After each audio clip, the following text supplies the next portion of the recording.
Fique na. Aí. Foi. Tá saindo? Tá. Tá sendo transmitido. Aí pode encerrar no final. Aqui deu uma. Deixa eu só.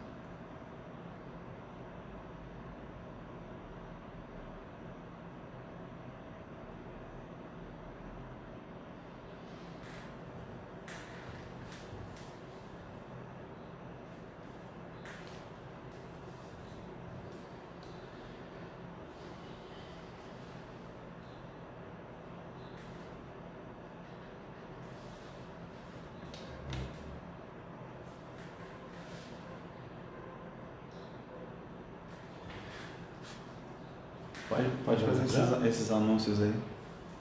Tá. O meu aqui já é 9 horas aqui.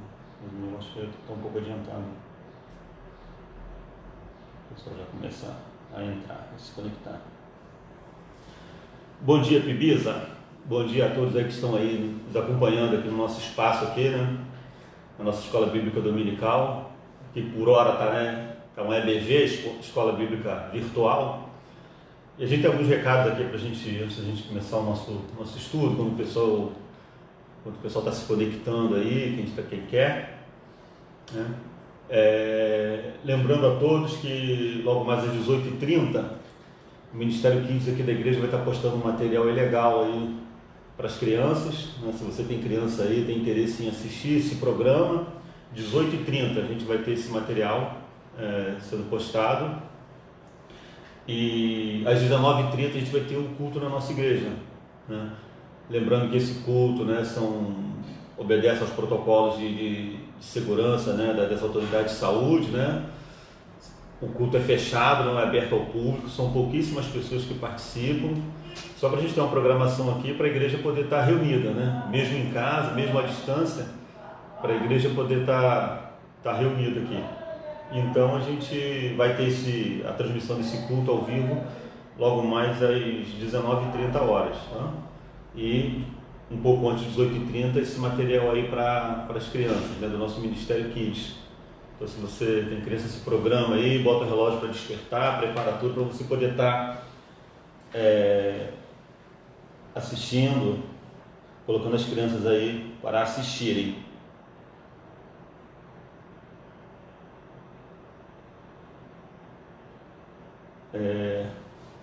Como eu falei, né, a gente está se reunindo aqui, né, nesse espaço virtual, né, por esse momento que nós estamos vivendo, né, mas quando esse momento passar, e ele vai passar, nós vamos estar junto aqui na igreja, né, com a nossa escola bíblica, reunindo, dividido em classes, né, onde a gente tem uma interação melhor, né, onde cada um participa com a sua experiência, né, com a sua opinião, é uma coisa bem interativa. Aqui no momento a gente não tem como, né? Até teria como, mas para isso a gente tem que ter muito conhecimento e muito tempo para isso, né? Ficar respondendo perguntas, mas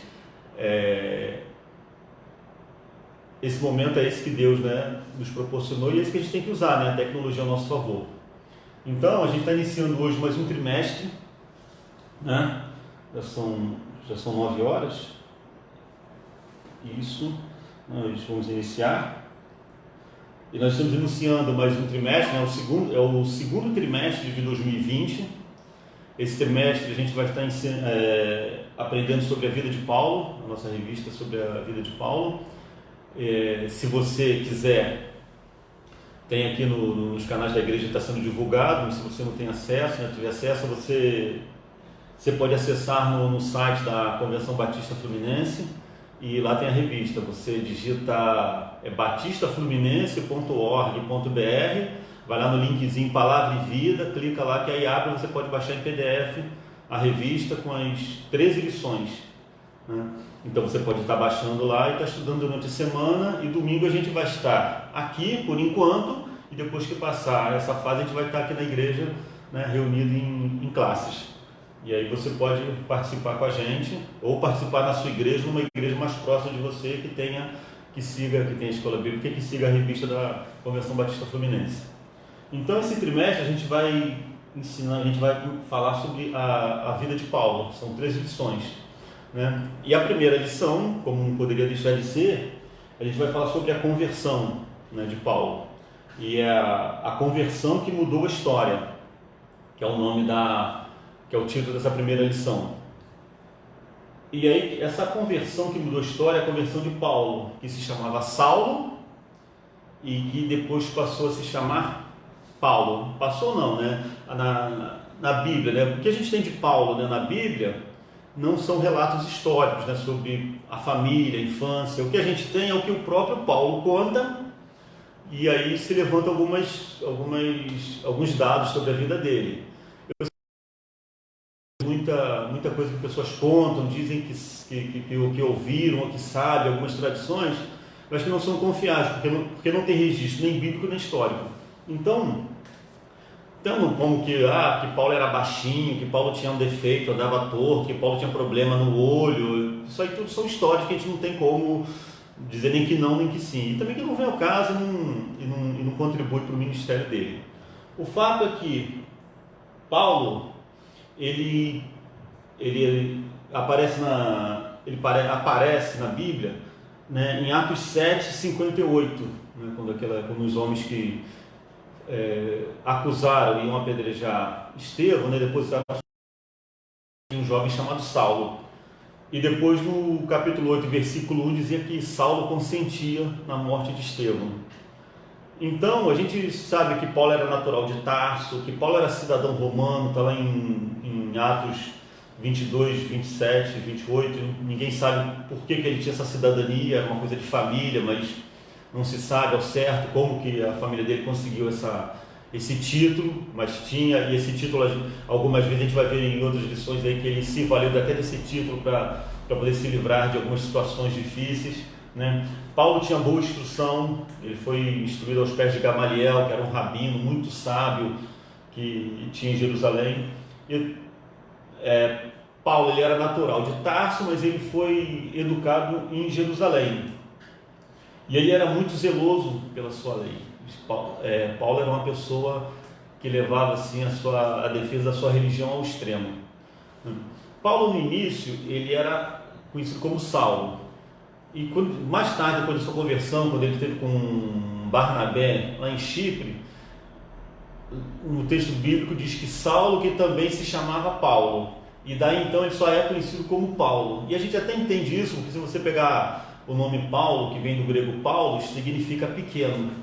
E a gente vê que ele que ele se intitulou, né, usou esse nome que ele já tinha, exatamente pela condição como ele se sentia diante da grandiosidade de Deus e da grandiosidade do ministério que Deus confiou a ele. Mas vamos lá, então vamos traçar aqui, e eu vou tentar usar, né, a palavra Saulo para identificar Paulo antes da conversão, né, e Paulo depois da conversão. Não que sejam duas pessoas diferentes, era a mesma pessoa, mas só que ele viveu momentos diferentes na sua vida. Então, para tentar, né, separar bem isso aí, eu vou tentar aqui, né, posso até confundir Saulo e Paulo. Então vamos lá. Saulo, ele tinha a característica dele, né, ele tinha umas características, né? Paulo, ele era de boa família, ele tinha uma boa reputação, que às vezes a gente tem, né, Paulo como o Saulo, né, como um cara ruim, um cara mau, um cara perseguidor, um assassino, né? Para a gente seria até um bandido. Mas no contexto religioso que ele vivia, no meio que ele vivia, ele era uma pessoa com alto conceito no seu grupo social. Então ele era de boa família, boa reputação, ele era conhecedor e zeloso da lei, era um defensor da moral e dos bons costumes. Ele era o que a gente podia chamar de um homem de bem na sociedade que ele vivia, né?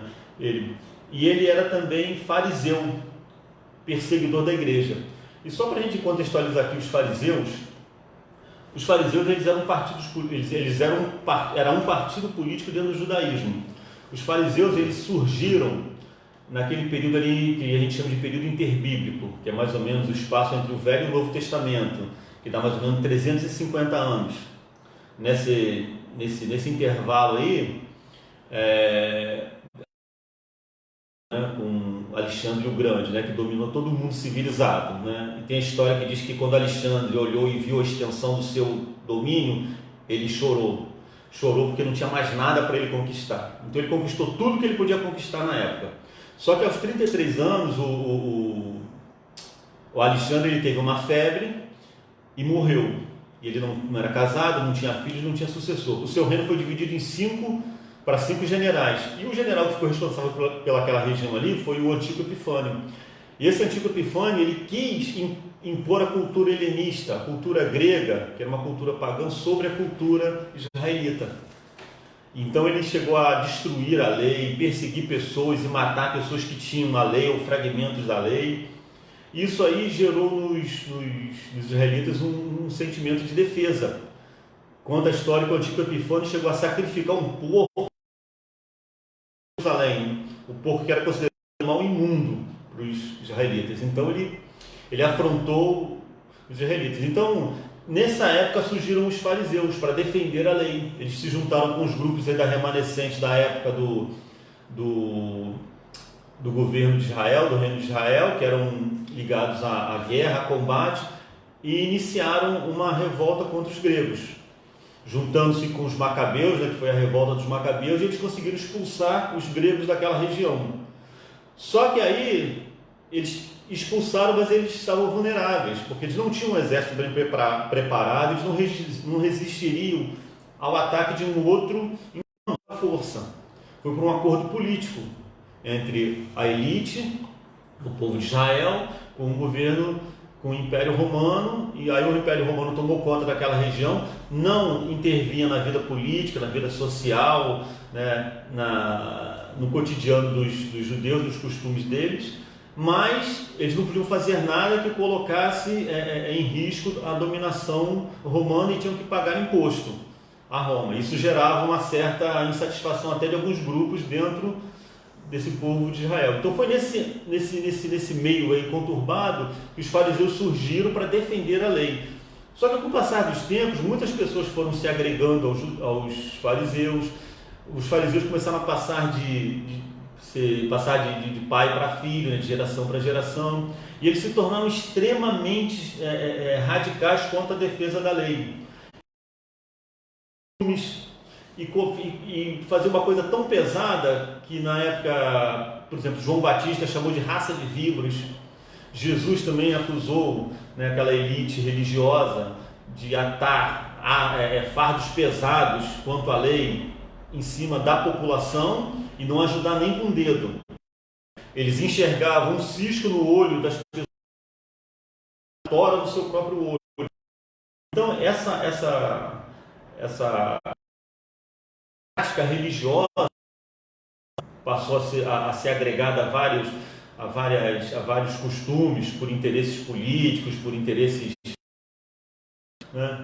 sociais, passou a cegar essa elite que esperava um Messias que viesse com arma na mão, que conclamasse o povo a se realizar. O reino de Israel, a glória da época de Salomão.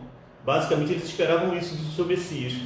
Quando veio o Messias, que não tinha arma na mão, que não conclamava ninguém para a revolta, para a guerra, pregando o amor, pregando a paz e pregando o perdão, eles não aceitaram. Eles perseguiram e mataram a Jesus. Mas mesmo Jesus morto, os seguidores de Jesus continuaram pregando essa mensagem, esse evangelho. Eles começaram a perseguir esses seguidores de Jesus. E aí que a gente chega em Estevão, porque que eles perseguem Estevão, que foi o primeiro mártir, para matar Estevão. Porque quando a igreja surgiu, né, que a gente chama de igreja primitiva, precisa de 3 coisas para ser formada: chamamento, ajuntamento e revestimento. Né? Então tem alguns grupos que divergem quanto ao chamamento e ao ajuntamento. Uns dizem que foi quando Deus chamou Abraão lá em Ur dos Caldeus para ir para a Terra Prometida. Outros dizem quando chamou Moisés,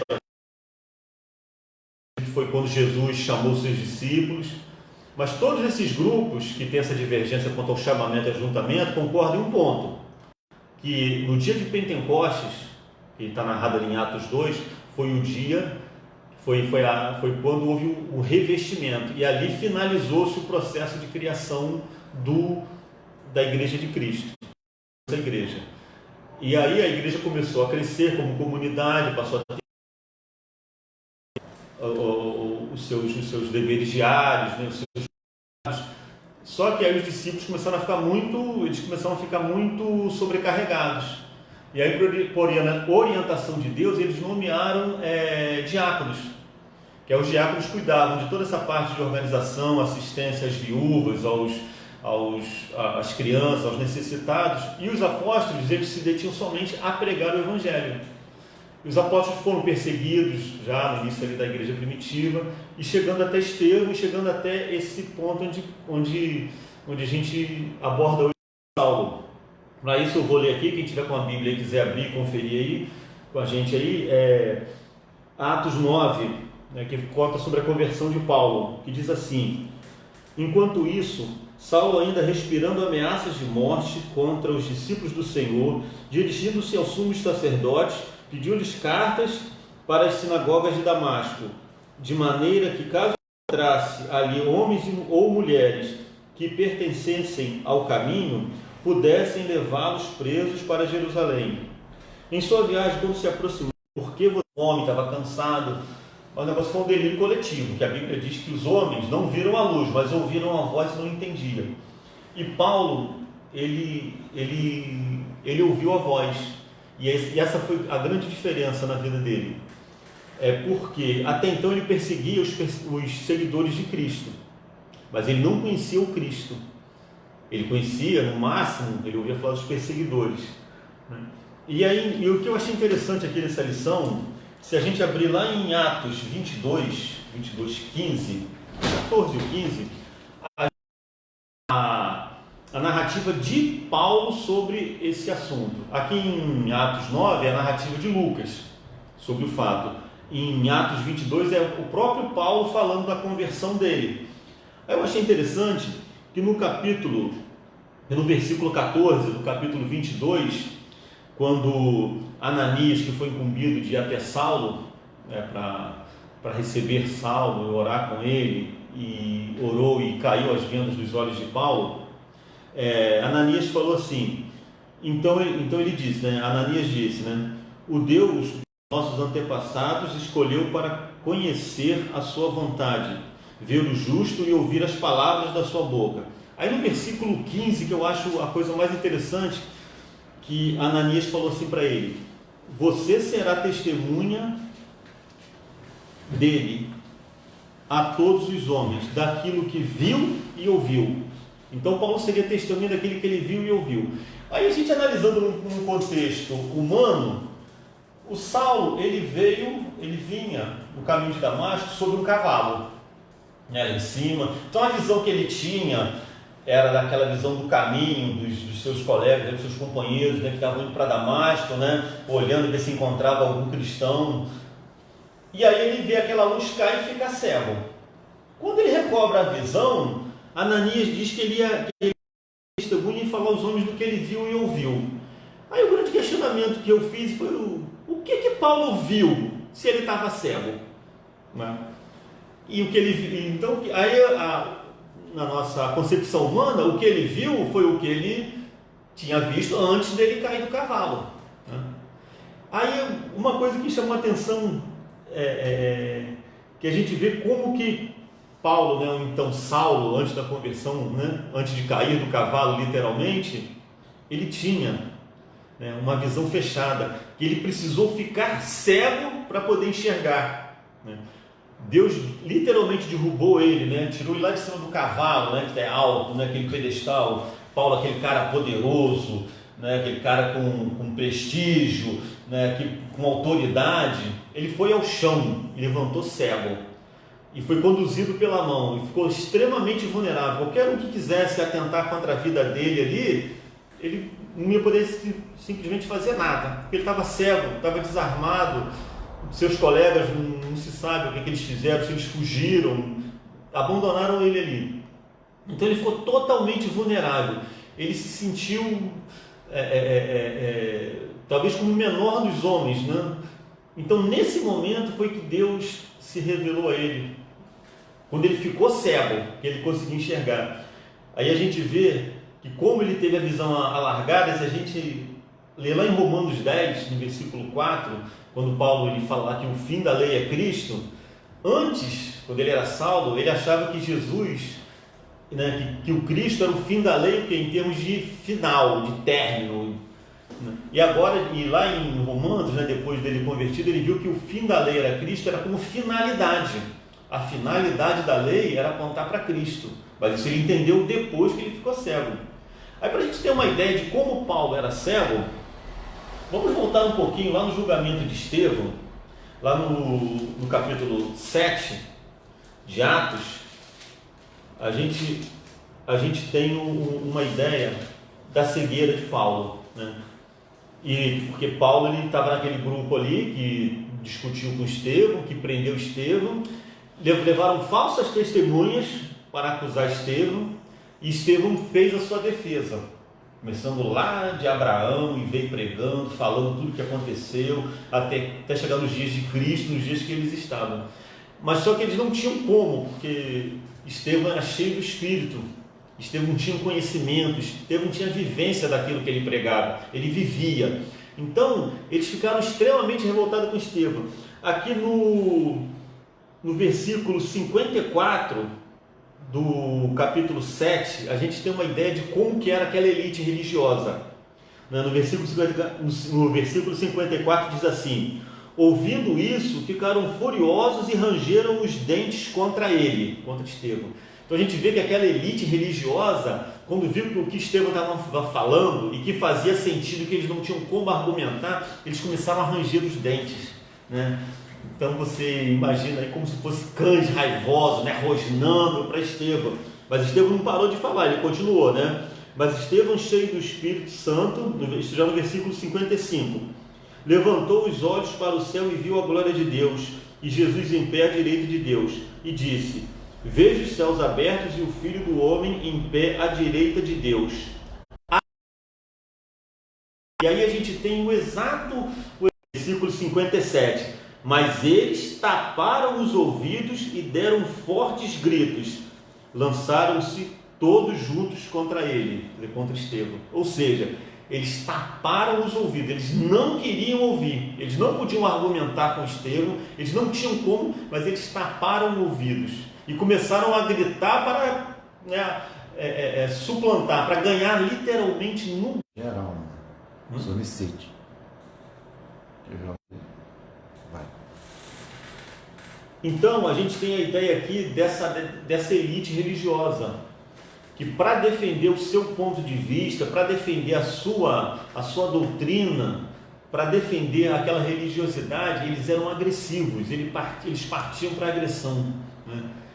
E aí vai o pensamento, né, que a gente já tem que ter, uma lição que a gente pode aprender, que para defender aquilo que a gente prega, para a gente defender o Evangelho, para a gente defender o nome de Cristo, a gente não precisa agredir ninguém, a gente não precisa atacar ninguém, a gente não precisa destruir ninguém, a gente precisa pregar o Evangelho. E isso esses líderes religiosos aqui não faziam. Então eles agrediram, eles atacaram Estevão e literalmente taparam os ouvidos. Então a gente tinha uma ideia de que eles não queriam ouvir, não queriam ver, não queriam entender e não queriam muito menos aceitar.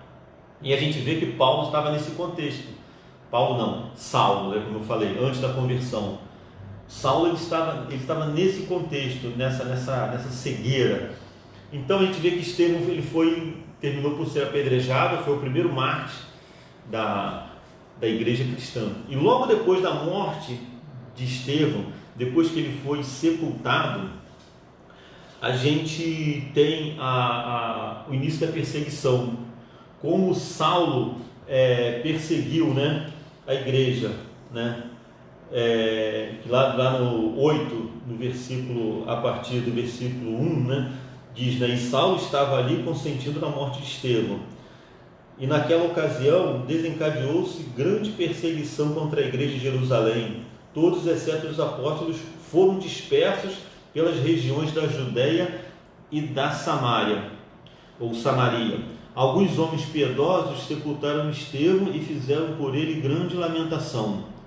Versículo 3. Saulo, por sua vez, devastava a igreja, indo de casa em casa, arrastava homens e mulheres e os lançavam na prisão. E a gente vê também outra coisa, né? o cuidado de Deus com a história, o cuidado de Deus com a sua igreja. Mesmo numa hora de perseguição, que aí muitos podem, mas Deus, a perseguição foi Deus que quis, a perseguição Deus permitiu. Aqui, se a gente começar, né, a caminhar pelo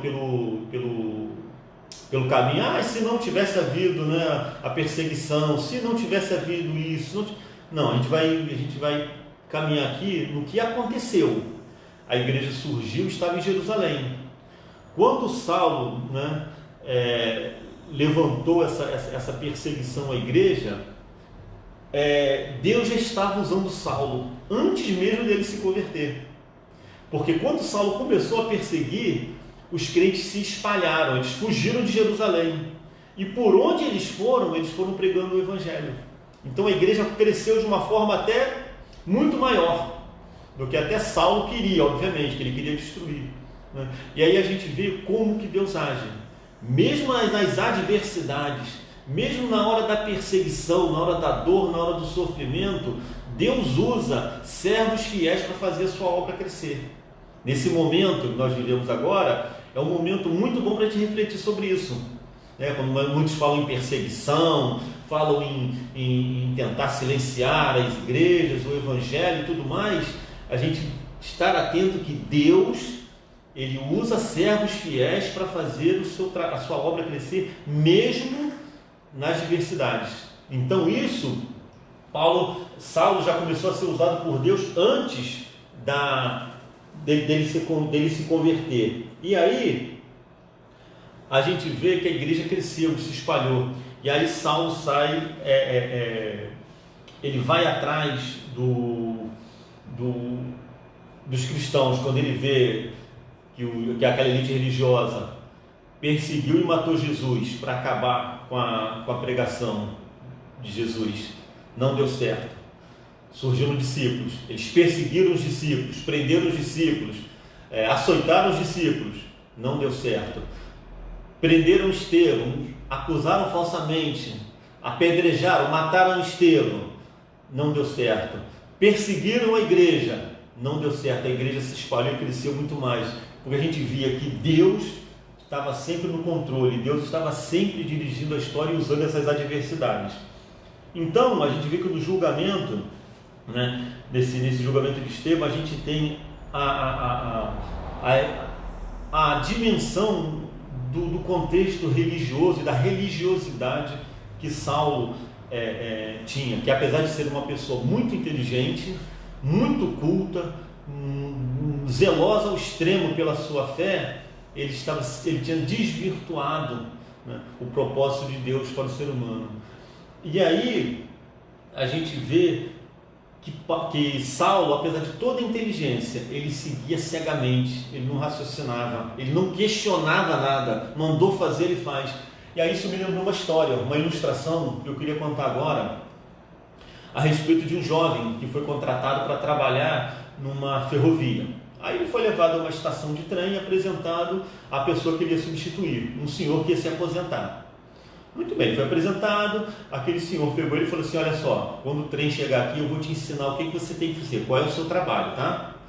Aí tá bom, o trem chegou, aquele senhor foi lá, chamou aquele jovem, pegou um martelinho de ferro e saiu batendo nas rodas do trem. Foi batendo de um lado, do outro, batendo todas as rodas do trem. Quando acabou de bater, ele falou assim: pronto, esse é o meu serviço, é isso que você vai fazer agora. Aí aquele jovem virou para aquele senhor e fez uma simples pergunta: para que eu faço isso? Aí aquele senhor falou assim: olha só, não me pergunte porque eu não sei. Eu sei que quando eu cheguei aqui mandaram eu fazer isso e há 35 anos eu faço isso. Há 35 anos eu nunca cheguei atrasado, eu nunca faltei. Há 35 anos, todos os trens que passaram nessa estação, eu peguei esse martelinho de ferro e bati em roda por roda como me mandaram.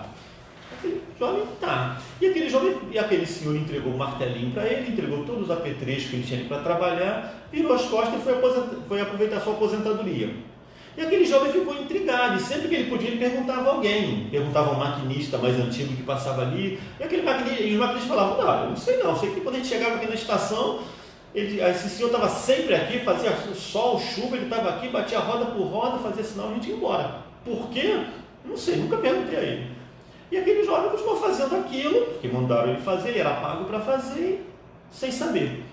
Até que um dia ele chegou um trem, ele foi, rodou o trem todo, bateu, e quando ele passou, na ponta da plataforma tinha um senhor bem velhinho, andando com o pé, né, bem arrastado, né, parado na beira da plataforma olhando. Quando ele acabou de fazer aquele serviço dele, que ele passou por esse senhor virou para ele e falou assim: parabéns, meu jovem, esse seu serviço é muito importante. Aí ele parou e voltou e perguntou àquele senhor: o senhor conhece esse meu trabalho? Ele falou assim: eu conheço, meu filho, eu conheço essa ferrovia toda. Eu fui um dos engenheiros que ajudou a construir esses vagões, que ajudou a construir essas ferrovias. Eu posso dizer para você, meu jovem, que eu quase conheço parafuso por parafuso dessa ferrovia. E te digo que esse seu trabalho é um dos mais importantes. Aquele jovem: mas por quê? Ele falou assim: meu jovem, quando você pega esse martelinho de ferro e bate na roda, que é de ferro, ele soa de uma maneira diferente, né? Aquele zunido, né? Fino. Se você bater em alguma roda e tiver um barulho diferente, um barulho meio rouco, meio rachado, é porque aquela roda está rachada. Você tem que mandar parar o trem e trocar aquela roda, porque com o peso do trem e com a velocidade, na próxima curva que ele fizer, aquela roda pode quebrar e muita gente pode morrer. Então a vida dessas pessoas todas que estão dentro do trem está na sua mão. Aí aquele jovem foi entender o significado daquele trabalho dele. E infelizmente tem muita gente que vive a sua vida, principalmente a sua vida espiritual, assim, fazendo coisas porque mandaram fazer e nem sabe o que estão fazendo. E às vezes prejudicando pessoas com as suas práticas, sem conhecer, sem questionar. Então a questão de você fazer questionamentos, isso não é errado, você questionar o seu líder, você questionar a Bíblia, você questionar até a Deus. Isso não é errado desde que você tenha o intuito de aprender, né? O intuito de se desenvolver, o intuito de crescer. Não questionar só para ser o do contra, não só para questionar para ser o diferente, para mostrar que você sabe mais, não. Mas quando você tem o intuito de crescer, você tem que questionar: por que eu faço isso? Porque meu pai fez, porque meu avô fez, porque meu bisavô fez, porque há 1000 anos faz assim, porque há 2000 anos faz assim. Mas qual é o objetivo disso?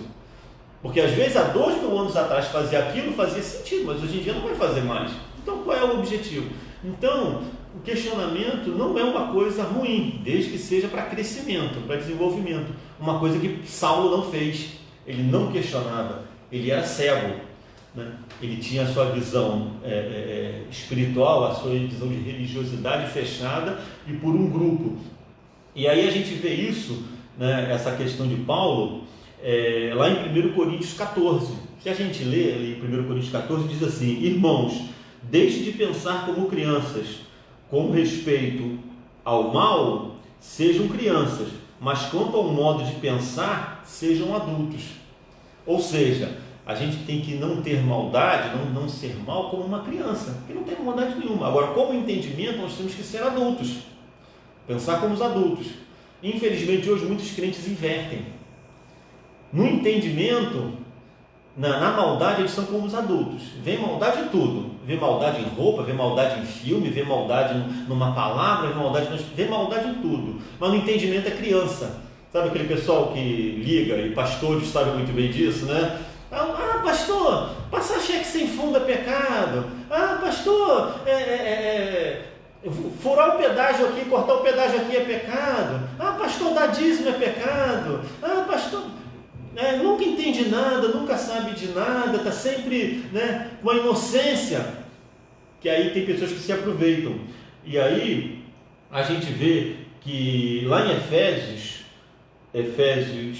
4:14, a gente tem Paulo dando continuidade a esse mesmo pensamento de nós não sermos como crianças no entendimento. Ele diz assim: para que não sejamos mais meninos inconstantes, levados em roda por todo o vento de doutrina, pelo engano dos homens, que com astúcia enganam fraudulosamente.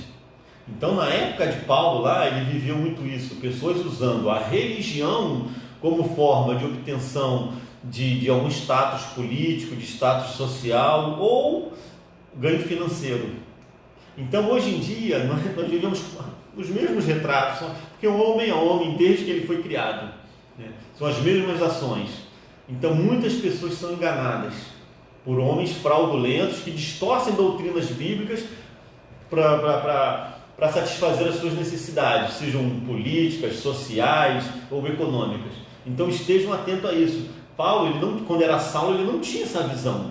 Isso aqui foi depois que ele se converteu.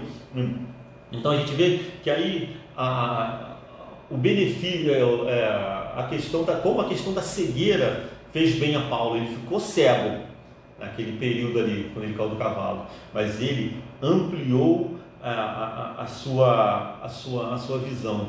E aí a gente pegar a diferença entre Saulo e Paulo, como eu disse, não duas pessoas, uma pessoa só, mas que viveram momentos diferentes. Se a gente pegar Saulo e Paulo, se a gente pudesse separar como duas pessoas que não são duas pessoas diferentes, você vai ver lá, eles tinham boa reputação no meio que eles viviam, no seu meio social.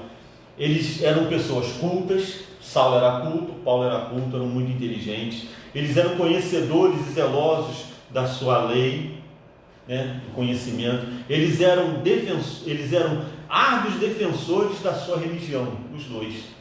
Mas assim, como eu disse aqui a beleza da Bíblia e dessas lições que a gente pode estudar é a gente poder chegar a essa questão de você tirar lições.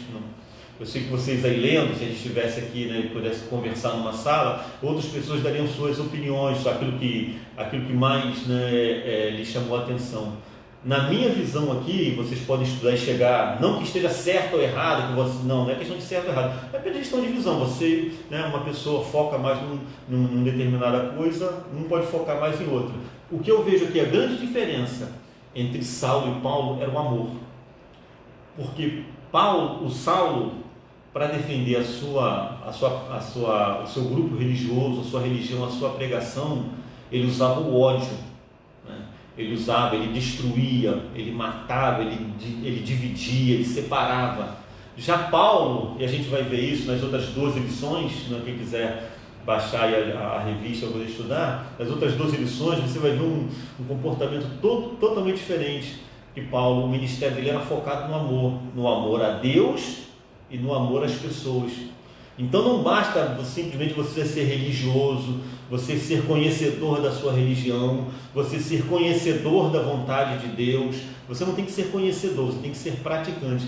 E a maior vontade de Deus é que você ame a Deus sobre todas as coisas e ame ao teu próximo. E a gente via que isso que movia Paulo, não era o ódio.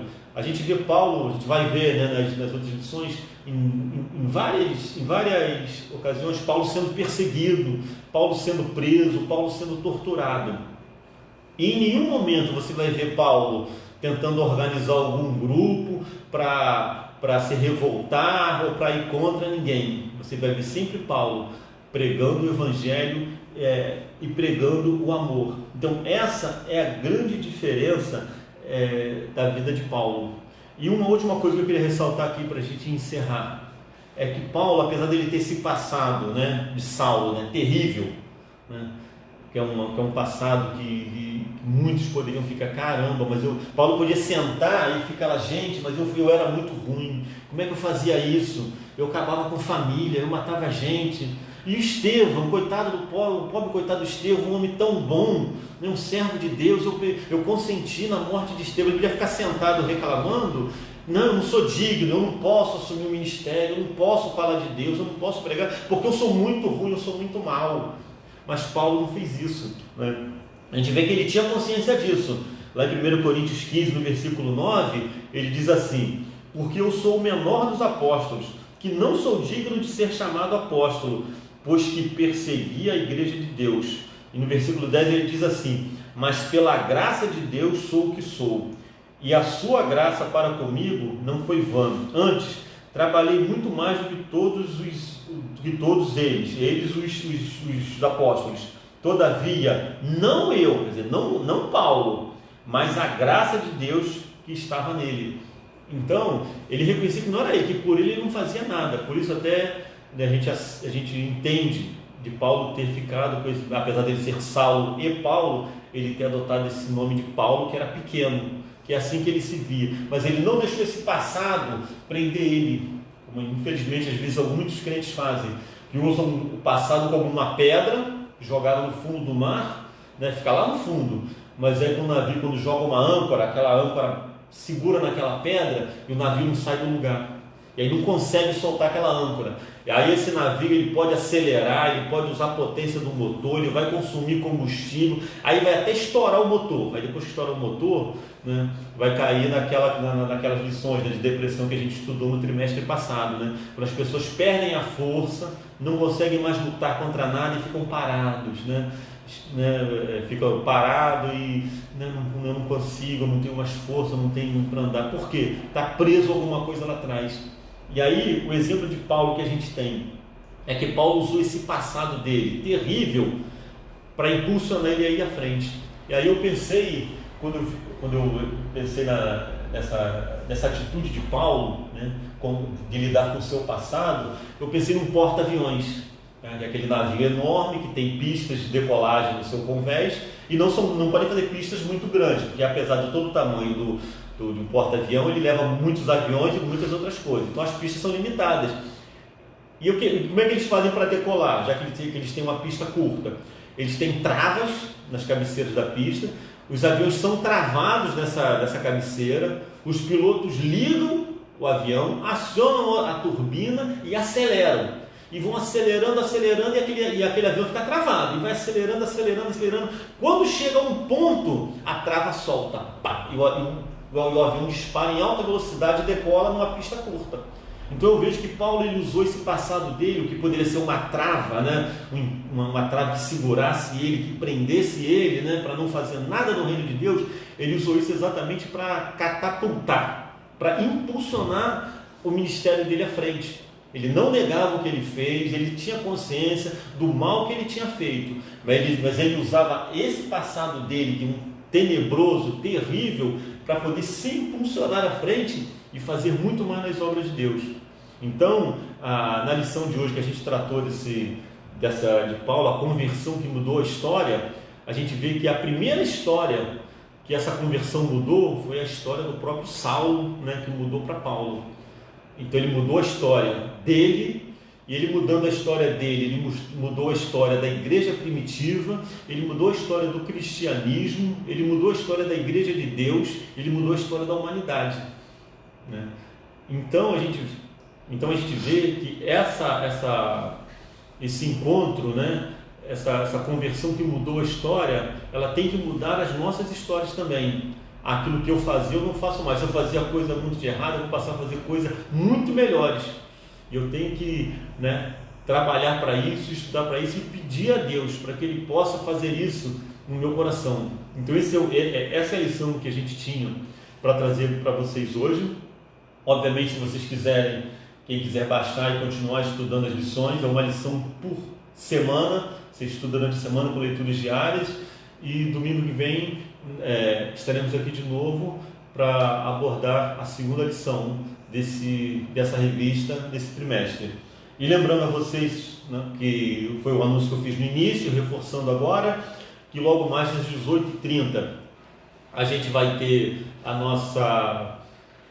o material vai ser postado pelo Kids, pelo nosso Ministério de Crianças, às 18h30 ou 6h30 da tarde. Esteja atento a isso aí, se organize para isso. E às 19h30 nós estaremos aqui com um culto de louvor e adoração a Deus, com a palavra trazida pelo nosso pastor Silas Azeredo, pastor da igreja. Como eu disse, as pessoas saem de casa seguindo todos os protocolos de segurança, de saúde dada pelas autoridades, né? São pessoas que não estão em idade de risco, sai cada um em seu carro, com distanciamento, com tudo certo. A igreja vai estar fechada, não é aberta ao público, com o mínimo de pessoas possível, mas nós estaremos aqui e convidamos você, se você quiser estar aqui com a gente, né, logo mais, às 18h30 para o Ministério Kids e às 19h30 para o nosso culto. Então eu queria agradecer muito a Pibisa, ou a você que não é da Pibisa, que pertence a uma outra igreja, ou não pertence à igreja nenhuma, por estar aqui conosco até agora. Agradecer muito a sua presença.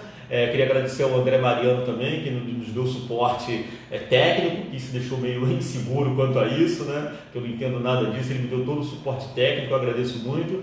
A Ana e o Serginho, que abriram espaço aqui, nos receberam aqui para a gente poder estar fazendo essa programação aqui. E a Deus, por ter nos proporcionado esse momento e que nós possamos, né, curtir esse momento, aproveitar esse momento e estar atento à vontade de Deus.